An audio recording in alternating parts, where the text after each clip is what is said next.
جماهير الاهلي كان عندها حق والاداره حطت نفسها في موقف باين قوي. انا يوسف التهامي العمود.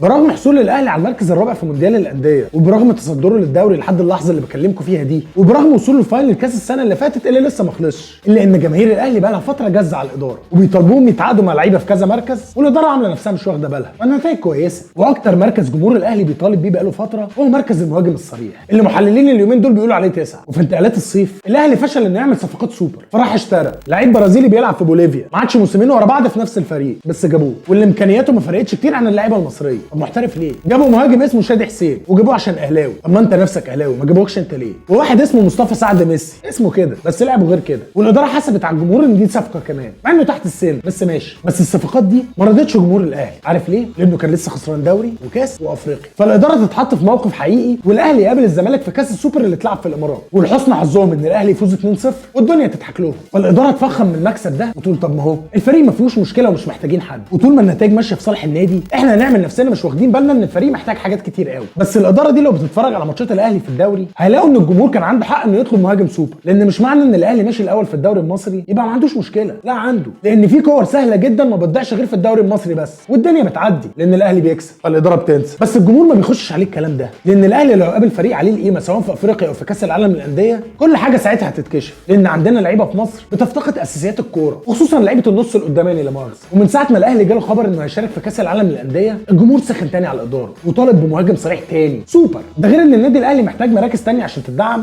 بس برضه الجمهور مصر ان هم محتاجين مهاجم ويكون سوبر. فاداره الاهلي مش عبيطه وعملوا ميركاتو شتوي اقوى من ميركاتو الصيفي، فجابوا خالد عبد الفتاح وكريستو ومروان عطيه والقندوسي، والاربع اسامي دول ما فيهمش ولا واحد مهاجم صريح ولا سوبر. وهي دي المشكله الرئيسيه في الصفقات بين الجمهور والاداره، ده لدرجه ان المدرب نفسه طلع قبل ما الميركاتو يقفل بيومين وقال لك احنا محتاجين مهاجم صريح، فحط الاداره في موقف وحش قدام الجمهور. ولما الاهلي لعب في كاس العالم للانديه لعيبه الاهلي الموجوده اللي الاداره بتذل الجمهور بيها فاجئوا الاداره بمستواهم الحقيقي، وما شاء الله عليهم معظمهم اثبت ان الجمهور كان على حق، وضيعوا فرص ما بتضيعش غير في الدوري المصري، وعرفوا ان فرق بره بتستغل نص فرصه عشان يجيبوا اي جول. ودلوقتي الاداره عينيها مكسور من الجمهور عشان ما ينفعش يفضلوا ساكتين وعاملين نفسهم مش واخدين بالهم طول ما الدنيا كانت ماشيه كويس في الدوري.